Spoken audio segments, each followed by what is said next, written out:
بسم اللہ الرحمن الرحیم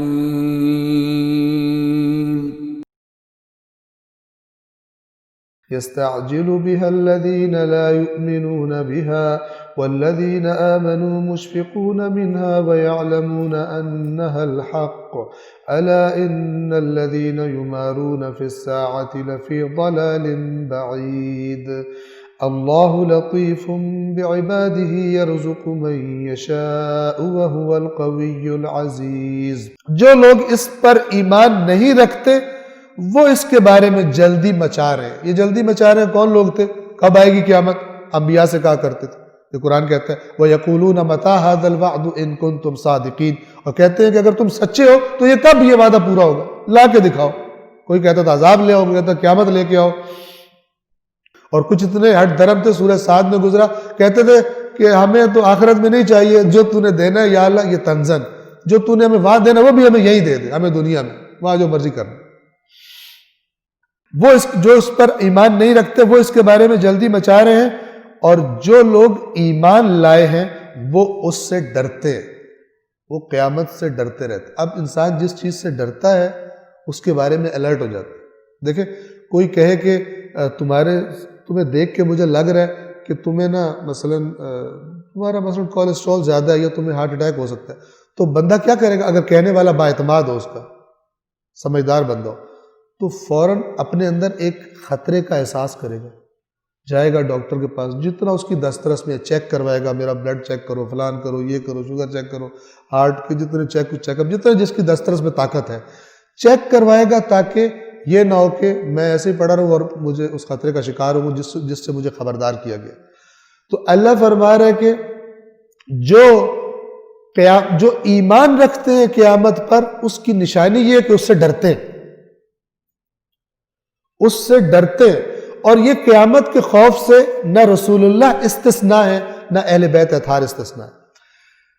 ہم جو آیات سورہ انسان کی پڑھتے ہیں وَيُطْعِمُونَ الطَّعَامَ عَلَىٰ حُبِّهِ مِسْكِينًا وَيَتِيمًا وَأَسِيرًا، اور وہ یتیم اور مسکین اور اسیر کو کھانا کھلاتے ہیں اللہ کی محبت میں، یا یہ کہ ان کا اپنا جی چاہ رہا ہوتا ہے، اس کے باوجود اپنی کھانے کا جو خواہش ہے اس پر دوسروں کو ترجیح دے کھلاتے ہیں۔ انما نطعمکم لوجہ اللہ لا نرید منکم جزاء ولا شکورا، ہم تو تمہیں صرف اللہ کی رضا کے لیے کھلا رہے ہیں، نہ تم سے ہمیں کوئی بدلہ جزا چاہیے، نہ ہی تم سے شکریہ کے طلبگار ہیں۔ ہم جو چاہیے ہمیں اللہ سے چاہیے، ٹھیک ہے؟ یہاں تک یہ آیات پڑھی جاتی ہے، حالانکہ آگے بھی پڑھی جانی چاہیے۔ اس سے اگلی آیت کیا ہے؟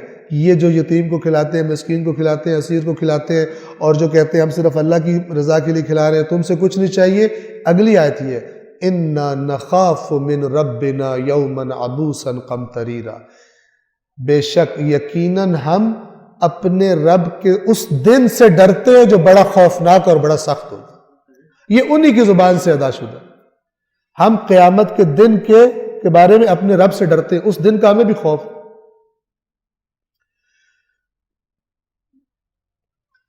اس کے علاوہ قرآن نے فرمایا قُلْ إِنِّي أَخَافُ إِنْ عَصَيْتُ رَبِّي عَذَابَ يَوْمٍ عَظِيمٍ، اگر میں بھی خدا کی نافرمانی کروں تو میں بھی اس عذاب سے ڈرتا ہوں۔ حالانکہ اللہ کے رسول نے کوئی نافرمانی نہیں کرنی۔ تو یہ قیامت پر ایمان، اس کی علامت قیامت کا خوف ہے۔ پتہ نہیں خدا کیا کرتا، پتہ نہیں میرے اعمال قبول کرتا۔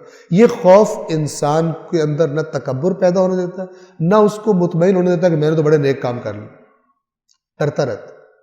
خوف اور امید کے درمیان زندگی گزارتا ہے، جتنا بھی نیکی کر لے سمجھتا ہے کہ خدا بند عالم ہو سکتا ہے مجھ سے قبول نہ کرے۔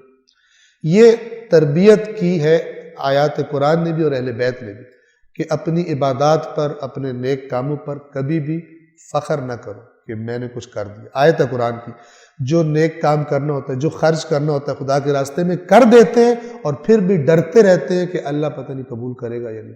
یہ مومنوں کی صفت ہے۔ اور دوسری سائیڈ کیا ہے؟ کسی دن جگر دل کھول کر جو ہے 100 روپیہ یا 1000 روپیہ چندہ دے دیا، اس کے بعد کا اب سال کے لیے اللہ تعالیٰ کو تو گویا خرید ہی لیا میں نے۔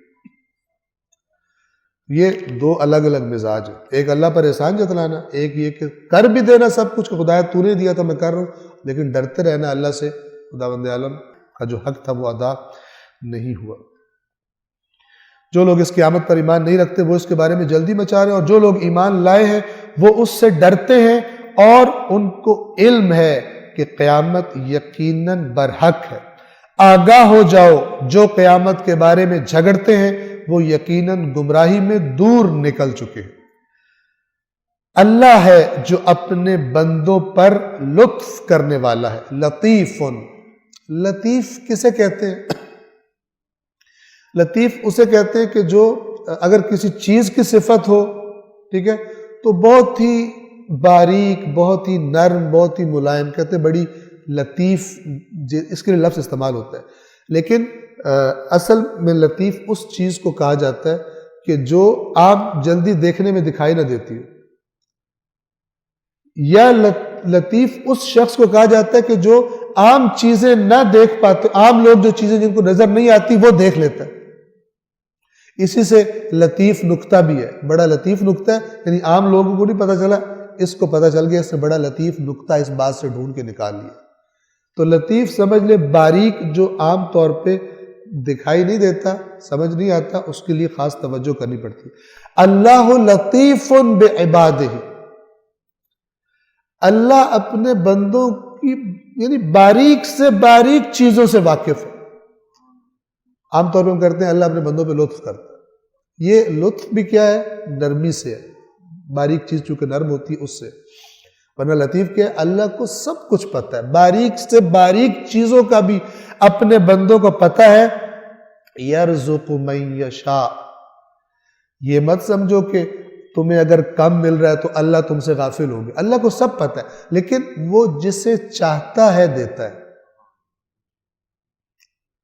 وہ تو تمہیں وہ کیسے بھول سکتا ہے؟ تمہارے بدن کے اندر جو بیکٹیریا تمہیں کھا کے پل رہے ہیں وہ تو ان کو بھی دے رہا ہے۔ آپ نے پڑھا ہوگا کہ انسان کے معدے کا وہ بیکٹیریا کہ جو انسان کے غذا کو ہضم کرنے میں ہیلپ کرتا ہے، کھاتا ہے اس کو، جب انسان مر جاتا ہے تو وہ بندے کو ہی کھانا شروع کر دیتا ہے، اس کو تو اپنی چاہیے ہوتی ہے تو وہ انسان کے بدن کو کھانا شروع کر دیتا ہے۔ تو خدا بند عالم تو وہ مخلوقات کے جو بڑی طاقتور مائکروسکوپ سے اب انسان دیکھنے کے قابل ہوا ہے، اور پتہ نہیں کتنی ہے جن کو ابھی بھی نہیں دیکھ پایا۔ وہ کیوں ہے؟ کیونکہ ان کا رزق بھی پہنچ رہا ہے، اس نظام جو اللہ نے بنایا اس کے مطابق ان کو بھی مل رہا ہے، تب وہ سروائیو کر رہے ہیں، ان کو بھی سروائیول کا سامان اللہ نے فراہم کیا۔ تو یہ لطیف یعنی جو تم نہ بھی تم جانتے ہو، خدا وہ بھی جانتا ہے، بہت باریک بین ہے اللہ۔ یرزق من یشاء، جسے چاہتا ہے رزق دیتا ہے، وہو القوی العزیز۔ یہ بھی نہ سمجھو کہ کوئی رزق بہت زیادہ دینا ہو تو اللہ کمزور پڑ جائے گا اور دے نہیں پائے گا۔ قوی عزیز، اتنا قوی کہ کوئی اس پر غالب نہیں آ سکتا، یہ اللہ ہے۔ صدق اللہ العلی العظیم۔